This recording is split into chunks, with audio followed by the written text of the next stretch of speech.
আমৃত্যু ভালোবাসি তোকে। লিখেছেন সালমা চৌধুরী। পর্ব ২। কোনো এক আশঙ্কায় আবিরের মাথায় চিনচিন ব্যথা অনুভব হয়। ভীতিতে রুদ্ধ হয় তার শ্বাস। বারান্দায় দাঁড়িয়ে আনমনে কি যেন ভেবে যাচ্ছে আবির। দূরে ওই চারটার দিকে তাকিয়ে আছে চক্ষু যুগল। এক মুহূর্তের জন্য সরছে না, পলকও পড়ছে না একটিবার।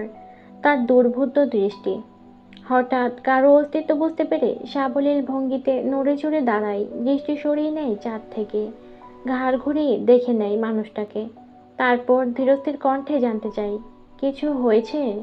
তানভীর সরল মনে বলে, বড় আব্বু বুঝতে পেরে গেছে তুমি মারপিট করেছ, তাই তোমাকে সাবধান করতে বলেছে যেন মারপিট আর রাজনীতিতে না জড়াও। আর কিছু?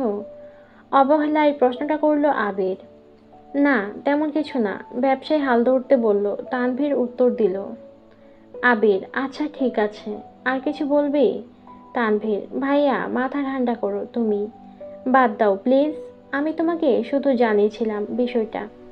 তুমি যে এভাবে দেশে চলে আসবে আর এইভাবে ঝামেলা করবে, এটা আমি ভাবতে পারিনি। বুঝতে পারলে আমি আগে এই ব্যাপারটা সলভ করে ফেলতাম। আবির, তুই আমায় বাদ দিতে বলছিস? বাহ। তানভীর, আমি ওইভাবে কিছু বলিনি ভাইয়া, যা হবার তো হয়েছে। তুমি যা করেছো এরপর আশা করি আর কিছু হবে না। তাই বলছিলাম ওইসব চিন্তা বাদ দিয়ে একটু রেস্ট নাও। অনেকটা জার্নি করে এসেছো। আবির, আচ্ছা তুই এখন যা।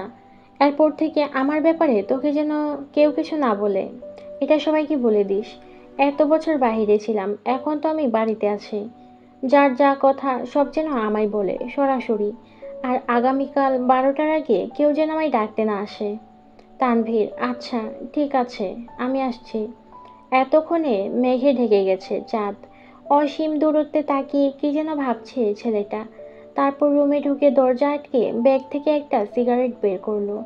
বারান্দায় বসে সিগারেট জ্বালিয়ে ঠোঁটে ধরে। দৃষ্টি পড়ে দূরের গাছের পাতার ফাঁকে, ল্যাম্পপোস্টের ক্ষুদ্র আলোর দিকে। তার নিচে দুই তিনটা কুকুর আপন মনে চিল্লাচিল্লি করছে। সিগারেট খাওয়াটা আবিরের নিত্যদিনের অভ্যাস না। যখন সে খুব রাগান্বিত বা চিন্তিত থাকে, বা যখন নিজেকে কন্ট্রোল করার সব শক্তি হারিয়ে ফেলে, তখন সিগারেটের ধোঁয়ার মধ্যে নিজের কষ্ট, রাগ, চিন্তা আর অভিমানগুলোকে উড়িয়ে দেয়। সিগারেটে কয়েকটা টান দিয়ে সিগারেটটা ফেলে দেয়। তারপর টান টান হয়ে শুয়ে পড়ল নিজের বিছানায়। মাথার নিচে দুহাত রেখে চোখ বুজল। মেঘ খাবার খেয়ে রুমে এসে 2-3 ঘন্টা টানা পড়াশোনা করলো। এইচএসসি পরীক্ষা শেষ হলো, 1 মাসও হয়নি, কিন্তু পড়াশোনা যেন 3 গুণ বেড়ে গেছে। অ্যাডমিশন একটা মস্ত বড় যুদ্ধ। যার একমাত্র অস্ত্র হলো পড়াশোনা করা, তার সাথে অঙ্গাঙ্গিভাবে জড়িয়ে আছে ভাগ্য। এইচএসসির রেজাল্ট কবে দিবে ঠিক নেই, পাশ করবে কি না তাও জানা নেই, কিন্তু অনিশ্চিত ভবিষ্যতের জন্য প্রস্তুতি আগেভাগে নিতে হচ্ছে। বয়সের তুলনায় মেয়েটা পড়াশোনায় একটু বেশি এগিয়ে গেছে। 18 বছর বয়সে পা দিল, সবেমাত্র 2 মাস হয়েছে। তার মধ্যে এইচএসসি পরীক্ষা শেষ। কয়েক মাস পরে সে স্নাতক শিক্ষার্থী হতে চলেছে। ভাবতেই কেমন যেন নিজেকে বড় বড় মনে হচ্ছে মেঘের। পড়াশোনা শেষ করে নিজের বিছানায় শুয়েছে, হাতে তার নতুন মোবাইল। কিন্তু করবে কি সে? না আছে ফেসবুক, আর না আছে অন্য কোনো অ্যাকাউন্ট। ইউটিউবে ঢুকে কয়েকটা ভিডিও দেখে মোবাইল রেখে দেয়। শুয়ে ভাবতে লাগে আবির ভাইয়াকে ধন্যবাদ জানানো দরকার, কিন্তু সে তো ভয়ে দাঁড়াতেই পারবে না আবিরের সামনে। পুরনো স্মৃতিগুলো ভাবতে থাকে। মেঘ সবেমাত্র পঞ্চম শ্রেণীতে উঠেছিল, বয়সের গণ্ডি 9-10 এর মাঝামাঝি। তখন মেঘের একটা বন্ধু হয়েছিল, নাম জয়। ছেলেটা স্কুলে নতুন এসেই বন্ধুত্ব করেছিল মেঘের সাথে। ছোটবেলায় পিচ্চিদের বন্ধুত্ব যেমন ছিল, চকলেট শেয়ার করা, টিফিন করা, একসাথে খেলাধুলা করা, একটা সপ্তাহও হয়নি তাদের বন্ধুত্বের। 7 দিনের মাথায় আবির স্কুলে গিয়ে মেঘকে আর জয়কে একসাথে খেলতে দেখে। স্কুলে সবার মাঝখানে মেঘের গালে কয়েকটা থাপ্পড় বসিয়ে দিয়েছিল, আর রাগান্বিত স্বরে বলেছিল, তোকে যদি আর কোনো দিন কোনো ছেলের সাথে কথা বলতে দেখি বা খেলতে দেখি, তাহলে তোর খবর আছে। তারপর বোনকে টানতে টানতে বাড়িতে নিয়ে আসে। একটাবার বোনের দিকে তাকিয়েও দেখেনি। দুগালে আবিরের ৫ আঙ্গুলের দাগ বসে গিয়েছিল। সেই যে থাপ্পড় দিয়েছিল মেঘ, ১ সপ্তাহ জ্বরে পড়েছিল।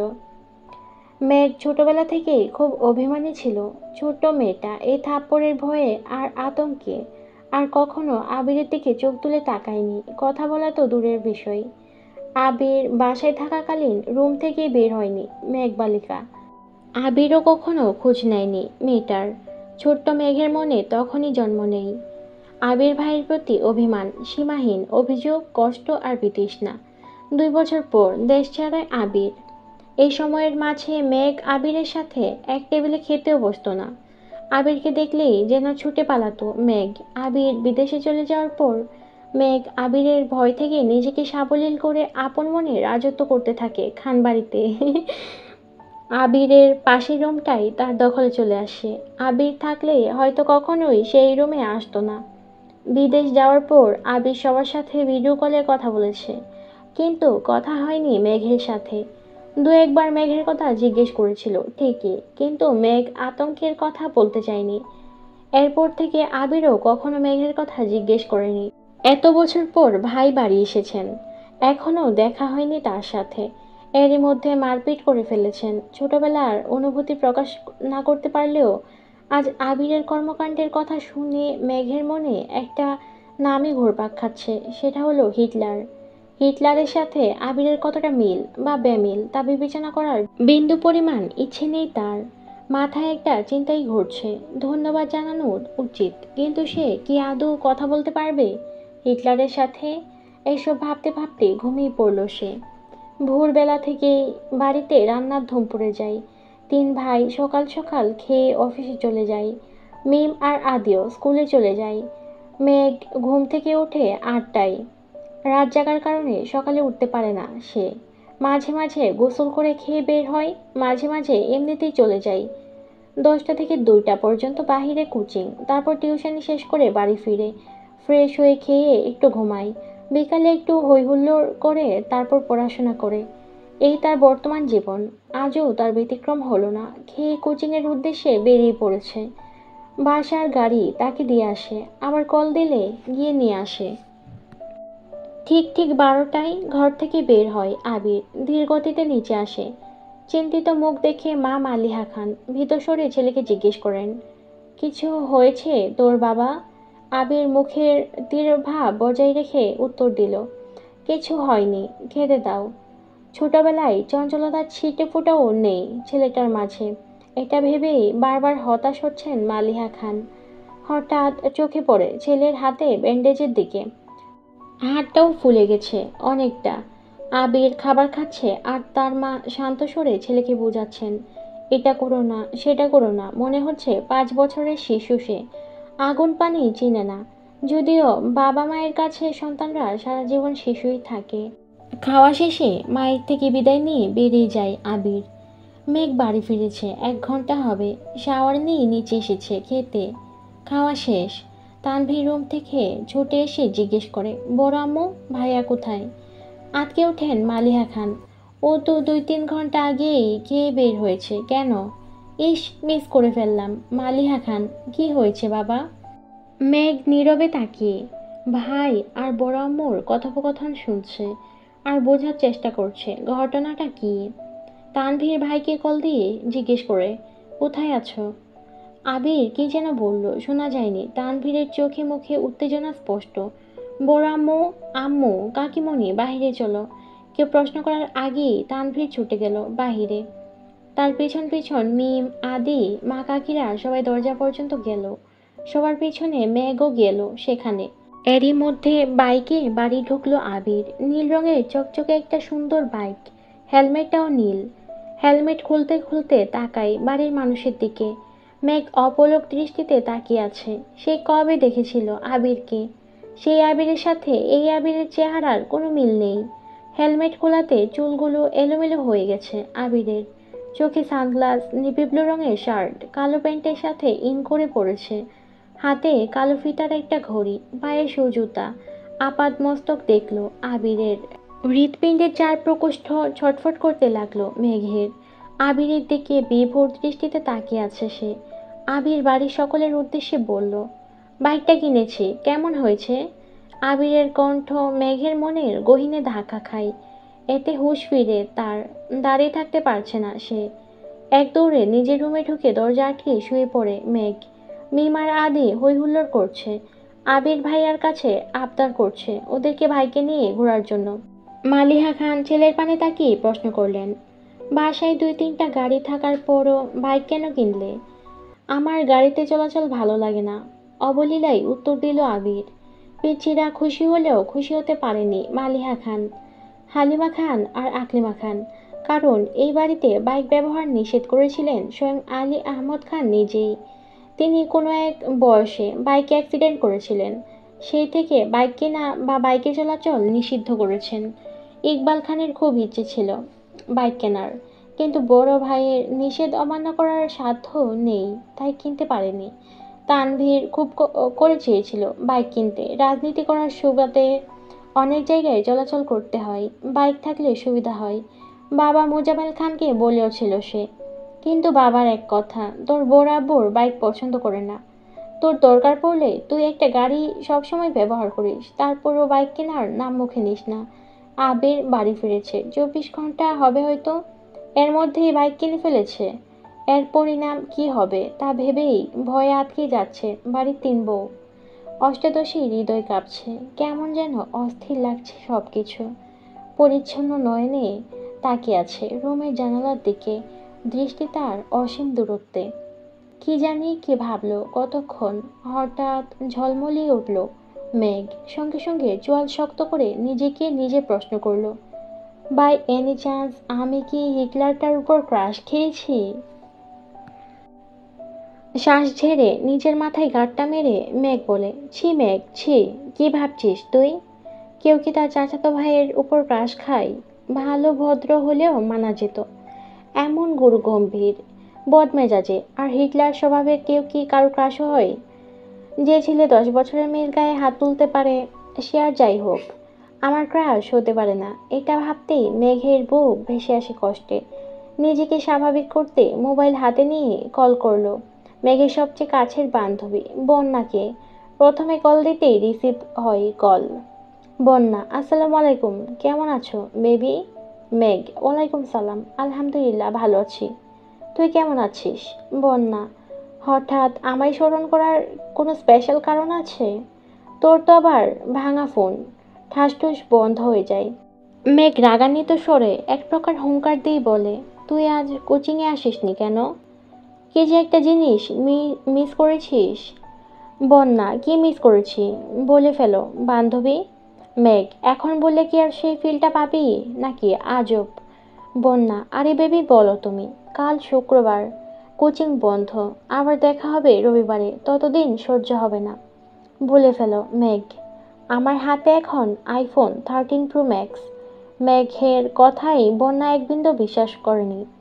হেসে উড়িয়ে দিয়ে বলছে, এখন বল একটু পর 14 প্রো ম্যাক্স কিনতে যাচ্ছিস, যাকে তার ভাই একটা আধ ভাঙা ফোন দিয়েছে ব্যবহারের জন্য, দিনে 100 বার বন্ধ হয়ে যায়, তার হাতে নাকি আইফোন। তুই কি ঘুম থেকে স্বপ্ন দেখে উঠলি নাকি? মেঘের উৎফুল্ল মেজাজ আচমকাই বিগড়ে গেল। অভিমানী স্বরে বলল, কাল আবির ভাই আসছেন বিদেশ থেকে, উনি নিয়ে আসছেন আমার জন্য। বন্যা, তাই বল, না হয় তোর ভাই, সে তোকে এই জীবনে ফোন কিনে দিত না। তোর বাবা দিতে চাইলেও সে আছাড় মেরে ভেঙে ফেলতো। ওয়েট ওয়েট, এই আবির ভাইটা কে রে, যে তোকে ছোটবেলায় মেরেছিল সে? মেঘ মুখ কালো করে উত্তর দিল, হ্যাঁ আমার চাচাতো ভাই। বন্যা, তা তোর প্রতি এত মায়া হলো কিভাবে ওনার? মেঘ, জানি না, শোন তোকে কি বলি। বন্যা, হ্যাঁ বল। মেঘ, আসলে আজকে বিকেলে আবির ভাইয়াকে দেখিয়ে ছোটখাটো একটা শখ খেয়েছি। বন্যা, মানে? মেঘ, কি সুদর্শন চেহারা, দাঁড়ানো স্টাইল, লুক আর অগোছালো চুল দেখে আমার মনটাই এলোমেলো হয়ে গেছে। আমি মনে হয় ওনার উপর ক্রাশ খেয়েছি। মুখ ফুলিয়ে শ্বাস ছেড়ে একটু ধাতস্থ হয়ে গুরুগম্ভীর স্বরে বন্যা বলল, তোর মাথা ঠিক আছে মেঘ? তুই এত বছর যাবত বলেছিস এই মানুষটা তোর শৈশবটাই নষ্ট করে দিয়েছে, আজ কৈশোরে পা দিতেই এই মানুষটার উপর ক্রাশ খেয়ে ফেলেছিস। মানুষ রং বদলায়, কারণে অকারণে বদলায়, কথাটা প্রতি এতদিন শুনেছি, কিন্তু আজ তোকে দেখে মনে হচ্ছে এই কথাটা 100% সত্যি। না হয় যাকে এত বছর শত্রু ভেবে এসেছিস, আজকে তার কথা অবলীলায় বলে যাচ্ছিস। বাহ মেঘ, বাহ। মেঘের নীরবতা বুঝতে পেরে বন্যা আবার বলা শুরু করলো। এসব কোনো বিষয় না বেবি, হঠাৎ করে দেখেছিস তো, তাই আহামরি দূষণ লেগেছে। বিষয়টা মাথা থেকে ঝেড়ে ফেল, দেখবি সব ঠিক হয়ে যাবে। আমরা না দুজন দুজনকে কথা দিয়েছিলাম, একজন বিপথে গেলে আরেকজন সামলাবো, ভুলে গেলেই? স্পষ্ট বোঝা গেল মেঘের বদলে যাওয়ার অভিব্যক্তি। সহসা নিজেকে সামলে আচমকা প্রশ্ন করে বলল, আমি কি দেখতে সুন্দর না? আমি কি কারো ক্রাশ হওয়ার যোগ্য না? মেঘের আকস্মিক প্রশ্নে বন্যা কিছুটা হতভম্ব হলো। এরপর কয়েক মিনিট শুধু হেসেই গেল। স্বাভাবিক স্বরে বলল, অবশ্যই তুই সুন্দর, ক্রাশ খাওয়ারও যোগ্য, কিন্তু তুই ছেলেদের ক্রাশ হতে পারবে কিনা সন্দেহ আছে। হতে পারিস রাস্তাঘাটের গাছগাছালির, রংচটা দেয়ালের, গরু ছাগলেরও হতে পারিস। রাগে ফুঁসতে ফুঁসতে কল কেটে দিয়েছে মেঘ, আর ভাবছে আজকাল সান্ত্বনা নিতে চাইলেও মানুষ মজা নেই। যদিও বন্যার হাসির কারণটা খুবই স্বাভাবিক। মেঘকে বরাবরই চোখে চোখে রেখেছে তানভীর সহ বাড়ির সকলে। 6 থেকে 10 পর্যন্ত পড়েছে গার্লস স্কুলে, তারপর গার্লস কলেজে। আহারে জীবন, ধুধু মরুভূমির মতো কোথাও কেউ নেই। স্কুল কলেজের মাঠের সামনে গাড়ি থাকতো, বাসার, বাসা টু স্কুল, স্কুল টু বাসা। কোনো ছেলে না দেখলে ক্রাশ কিভাবে খাবে? বোধশক্তি হওয়ার পর মেঘ মনে হয় 2-3টা বিয়ে খেয়েছে কাজিনদের, যাকে বলে নামের বিয়ে খাওয়া। তানভীরের ভয়ে বিয়ে বাড়ির এক কোণে বসে থাকতো মেঘ। ভাইয়ের কড়া শাসন ছিল, ঘর থেকে বের হতে পারবে না, বরযাত্রী আসলে তো আরও না। ঘরের ভিতরেই তার জন্য খাবার পাঠানো হতো, তানভীর নিজেই বোনকে খাওয়াতো ইচ্ছে করে। তারপর বিয়ে শেষ হলে মা বোনকে নিয়ে চলে আসতো, গায়ে হলুদ, নাচা, গান গাওয়া, এমনকি মেহেদিও দিতে পারেনি কখনো। এই কষ্টে এখন আর মেঘ কারো বিয়েতেই যায় না। এতে তানভীর মনে হয় হাঁফ ছেড়ে বেঁচেছে। মেঘের এই সাদা কালো জীবনের কথা শুনলে বন্যা কেন, পৃথিবীর সব মানুষই হাসবে। জীবনটা তার তেজপাতা হয়ে গেছে। মাঝে মাঝে ভাবে, এই বাড়িতে জন্মানোটা কি খুব দরকার ছিল? কয়েকবার বন্যা কল ব্যাক করেছে নিজের জীবনের হতাশার জন্য। মেঘ আর কল রিসিভ করেনি। বান্ধবীকে রাগ দেখিয়ে কি হবে? জীবনে যেখানে যেমন তা তো মানতেই হবে। মেঘের বেস্ট ফ্রেন্ড হওয়ার খেসারত দিতে হচ্ছে বন্যাকেও। মেঘের সাথে সাথে বন্যাকেও চোখে চোখে রাখে তানভীর। কথায় আছে, সঙ্গদোষে লোহা ভাসে। সঙ্গ খারাপ হলে মেঘও খারাপ হবে, তাই সবসময় বন্যার পেছনে লোক লাগিয়ে রাখে। শুধু বন্যাই না, আরও 2জন বান্ধবী আছে মেঘের, একজন পাখি আর একজন মায়া। ওদেরকেও নজরে রাখে তানভীর। বোনের সব দিক থেকে প্রটেক্ট করাই হচ্ছে তার প্রথম এবং প্রধান কাজ। আবির বিকাল থেকে ঘুমাচ্ছে, সন্ধ্যা 7টায় ঘুম ভাঙে আদির ডাকে। নিচে আবিরের আব্বু আর মেঘের আব্বু বসে আছেন। আবিরের বাইক কেনার কথা শুনেই তাড়াতাড়ি চলে এসেছেন অফিস থেকে। আবির ঘুম থেকে উঠে চোখে মুখে পানি দিয়ে, টাওয়েল দিয়ে কোনো রকমে মুখটা মুছে তৎক্ষণাৎ রুম থেকে বের হয়। সে তার বাবাকে খুব ভালো করে চেনে। ডাকার সঙ্গে সঙ্গে উপস্থিত না হলে বাড়িতে তাণ্ডব শুরু করে দিবেন। আবিরের চোখে মুখে ঘুমের প্রভাব স্পষ্ট। ব্যস্ত পায়ে হাঁটছে সে। আচমকাই এলোমেলো পায়ে ছুটে রুম থেকে বের হয় মেঘ, চুলগুলো অগোছালো। আকস্মিক ধাক্কা এড়াতে চটজলদি নিজেকে নিয়ন্ত্রণ করে অগ্নি দৃষ্টিতে তাকায় আবির। তৎক্ষণাৎ মোটা ভ্রুযুগল শিথিল হয়ে যায়। অমত্ত চেয়ে রইল সে। এক মুহূর্তের জন্য মস্তিষ্কে থমকে গেছে আবিরের। দৃষ্টি তার প্রখর। আচমকা হাঁটা থামাতে শ্বাস ভারী হয় আবিরের। কালো জামা পরিহিতা এক ললনার দিকে দৃষ্টি পড়ে। আপাদ মস্তক দেখল একবার। কালো জামাতে যাকে অপ্সরার ন্যায় লাগছে। এলোমেলো চুলগুলো তার কোমর ছাড়িয়ে। চুল দেখে মনে হয় জীবনানন্দ দাশের বনলতাকে উদ্দেশ্য করে লেখা। চুল তার কবেকার অন্ধকার বিদিশার নিশা। দ্রুতগতি থামাতে গিয়ে মেঘের ছোট দেহ কম্পিত হয়। দৃষ্টি পড়ে 6 ফুট লম্বা মানুষটার বুকে। মেঘ মুখ তুলে তাকায় সেই মানুষটার চেহারার পানে। আবিরের চোখের দিকে বিস্ময়াভিত নয়নে তাকিয়ে আছে মেঘ। পলকও পড়ছে না একটিবার। আবিরের চোখে মুখে ছিটানো পানির ঝাপটায় এলোমেলো চুলগুলো থেকে চুইয়ে চুইয়ে পানি পড়ছে, যা তার পরনের সাদা টি শার্টে অল্প স্বল্প ভিজিয়ে দিচ্ছে। সেদিকে খেয়াল নেই আবিরের। আবির কয়েক সেকেন্ড স্তব্ধ থেকে হঠাৎ চোখ সরিয়ে পুনরায় রুদ্রমূর্তি ধারণ করে সবেগে হাঁটা দেয় সিঁড়ির দিকে। পেছন থেকে অষ্টাদশীর কোমল কণ্ঠে ডাক শুনে থমকে দাঁড়ায় আবির। তবে পিছনে তাকানোর প্রয়োজন মনে করেনি সে। মেঘ ভয়ার্ত কণ্ঠে বলে, থ্যাংক ইউ আবির ভাই। আবির শুনল কি না কে জানে, এক মুহূর্ত দাঁড়িয়ে যথারীতি ব্যস্ত ভঙ্গিতে নিচে নেমে যায়। মেঘ ঠায় দাঁড়িয়ে আছে দরজার সামনে, থরথর করে কাঁপছে মেঘের হাত পা। মেঘের মনে হচ্ছে ভু ভু করে ঘুরছে সমগ্র পৃথিবী। কেন জানি দাঁড়িয়ে থাকার শক্তি পাচ্ছে না। মেয়েটা নিজেকে নিয়ন্ত্রণ করতে তাড়াতাড়ি দেয়ালে ঠেস দিয়ে দাঁড়িয়েছে।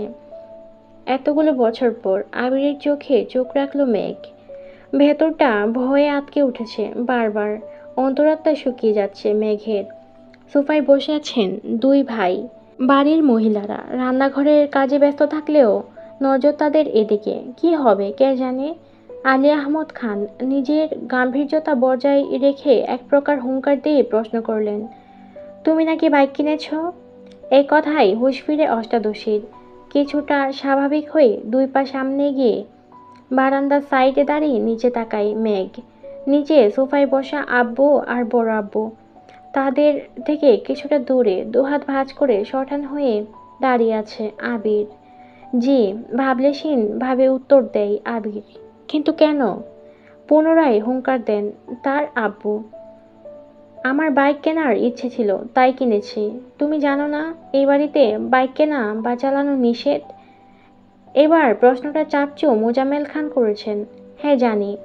20-30 বছর আগে কি ঘটে গেছে তা নিয়ে আতঙ্কে থাকার কোনো মানে হয় না। যদি কপালে খারাপ কিছু লেখা থাকে তাহলে সেটা 7 সমুদ্র পাড়ি দিয়ে হলেও আসবেই। সেটা আমি ঘরে বসে থাকলেও হবে, আর গাড়িতে চলাচল করলেও হবে। তোমরা দুই ভাই কি নিজেদের মর্জি মতোই চলবে? আলী আহমদ খান রাগান্বিত স্বরে প্রশ্ন করলেন।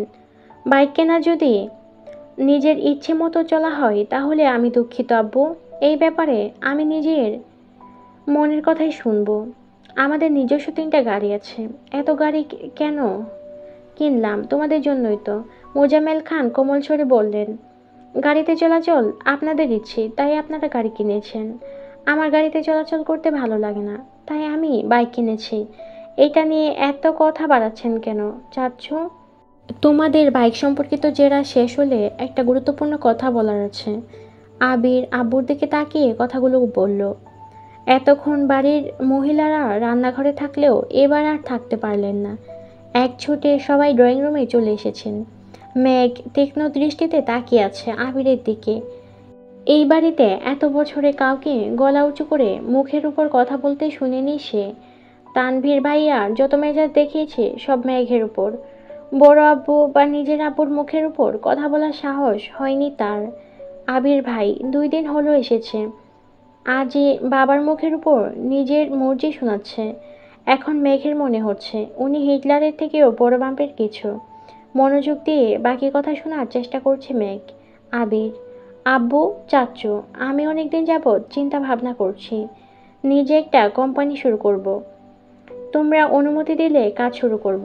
মোজাম্মেল খান ও আলিয়া আহমদ খান দুজনের মাথায় যেন আকাশ ভেঙে পড়ল। এত বছর ছেলেকে বাহিরে রেখে পড়াশোনা করিয়েছেন, দেশে এসে নিজের ব্যবসার হাল ধরবে বলে দেশে পা দিতেই নিজে কোম্পানি খোলার চিন্তা ভাবনা করছে ছেলে।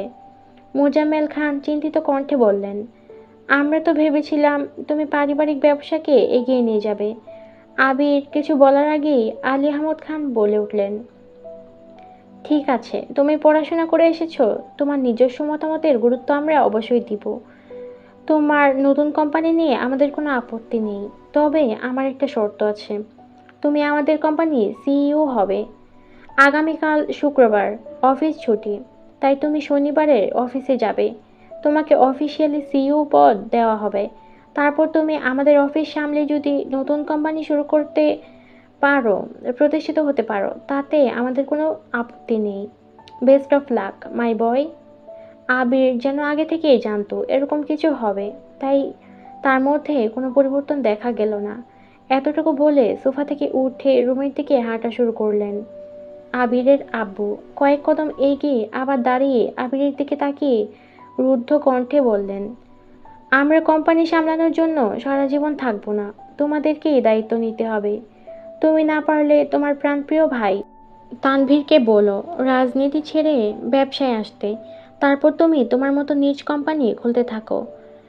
আবির চোয়াল শক্ত করে বাবার দিকে তাকিয়ে বলে উঠল, তানভীর রাজনীতি করবে, ওর মাথায় ব্যবসা ঢোকানোর কোনো দরকার নেই। শনিবারে অফিসে আসবো আমি, আমি একাই সব দিক সামলাতে পারবো। তোমরা দয়া করে তানভীরকে মুক্তি দাও, নিজের মতো করে রাজনীতিটা করতে দাও ওকে। তোমার শর্ত যেমন আমি মেনে নিয়েছি, তোমাদেরকেও আমার একটা শর্ত মানতে হবে। সেটা হলো আমি আমার মন মতো কাজ করব। আমার যখন যেখানে প্রয়োজন হবে নিজের কাজ গুছিয়ে আমি চলে যাব, তখন আমাকে কোনো প্রকার বাধা দিতে পারবে না কেউ। দরকার হলে 2 অফিসের কাজ শেষ করে আমি রাত 12টায় বা 2টায় বাসায় ফিরবো, এমনকি নাও ফিরতে পারি। এজন্য তোমাদের কোনো মাথা ব্যথা যেন না হয়। একদমে কথাগুলো বলে কোনো দিকে না তাকিয়ে দ্রুত পায়ে বাসা থেকে বের হয়ে যায় আবির। আলী আহমদ খান কয়েক মুহূর্ত দাঁড়িয়ে কোনো কথা না বলে রুমের দিকে হাঁটা দেন। পিনপত নীরবতা বাড়িতে। সোফায় বসে আছে মোজাম্মেল খান, কাছেই 3 জা, একজন আরেকজনের দিকে তাকাচ্ছে বারবার। তাদের আবিরের প্রতি পূর্ণ বিশ্বাস আছে, কিন্তু সমস্যা হচ্ছে বাহিরের দুনিয়া সামলাতে গিয়ে নিজের প্রতি না যত্নহীন হয়ে পড়ে ছেলেটা। এটা নিয়েই চিন্তার বিষয়। নিচে উপস্থিত মানুষগুলোর মধ্যে চিন্তার ছাপ দেখা গেলেও উপরে দাঁড়িয়ে এক প্রকার বিনোদন উপভোগ করছিল মেঘ।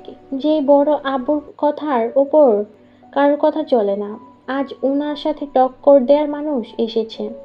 বাবা ছেলে কি শর্তটাই না দিচ্ছে, যেমন বাবা তেমন ছেলে। এসব ভেবেই হাসি পাচ্ছে মেঘের। হঠাৎ করে হাসিটা গায়েব হয়ে যায়। মুখটা ভারী হয়ে গেল মেয়েটার। আরও একবার ফিসফিসিয়ে বলতে শুরু করলো, নিজে তো হিটলার, সাথে আমার ভাইটাকেও বড় গুন্ডা বানাতে কি সুন্দর উৎসাহ দিচ্ছে। এত বছর ভাইয়ের জ্বালায় জীবন তেজপাতা, আর এখন আবার আরেকজনের আবির্ভাব হলো। কপালটাই খারাপ আমার। এখন নিচে যাওয়ার পরিস্থিতি নেই, তাই বিড়বিড় করতে করতে রুমে ঢুকতে যাবে, হঠাৎ চোখ পড়ে আবির ভাইয়ের রুমের দিকে। এক রাশ হতাশা নিয়ে রুমে ঢুকে যায় মেঘ। বাবা মাকে ছেড়ে আলাদা রুমে থাকলে খুব স্বাধীনতা পাবে ভেবে নিচ থেকে উপরতলায় এসেছিল মেঘ। আবির ভাই বিদেশ যাওয়াতে কোনো চিন্তাই ছিল না, কিন্তু মেঘ আসার 15 দিনের মাথায় তানভীরও মেঘের পাশের রুমে চলে আসে জিনিসপত্র নিয়ে। সিঁড়ি দিয়ে সোজা উঠতেই তানভীরের রুম। বোনকে পাহারা দিতেই মূলত এই রুমে আসা। তানভীর যতক্ষণ রুমে থাকে ততক্ষণ নিজের রুমে দরজাটা খুলে রাখে মেঘ। মেঘ সিঁড়ি দিয়ে দৌড়ে উঠতে গেলেও ভাইয়ের কথা ভেবে আস্তে ধীরে ওঠানামা করে। বর্তমানে মেঘের অবস্থা নাজেহাল, কারণ এক পাশে আবির ভাই এর রুম, আরেক পাশে তানভীর ভাইয়ের। তানভীর ভাইয়ের পরের রুমটা মিমের জন্য ঠিক করা হচ্ছে। কিছুদিন পর থেকে মিমও উপরে থাকবে, কিন্তু তাতে কি ভাইয়ের ঘর ডিঙিয়ে মিমের রুম পর্যন্ত যেতে পারবে কিনা সন্দেহ আছে। রাত 10টার উপরে বাজে। সবাই খাওয়া দাওয়া শেষ করে যার যার রুমে চলে গেছে। আবির এখনো বাড়ি ফিরেনি। মালিহা খান সোফায় বসে অপেক্ষা করছেন ছেলের জন্য। 10 থেকে 15 মিনিট পর বাড়িতে ঢুকলেন আবির আর তানভীর। মাকে বসে থাকতে দেখে কিছুটা রাগান্বিত হলো ছেলে। আম্মু, তুমি আমার জন্য এইভাবে রাত জেগে বসে থেকো না প্লিজ, আমি নিজের মতো করে খেয়ে নিব। তোর বউ আসলে আমি আর অপেক্ষা করব না তোর জন্য, সহসা উত্তর দিলেন মালিহা খান। বড় আম্মুর কথা শুনে সশব্দে হেসে ওঠে তানভীর।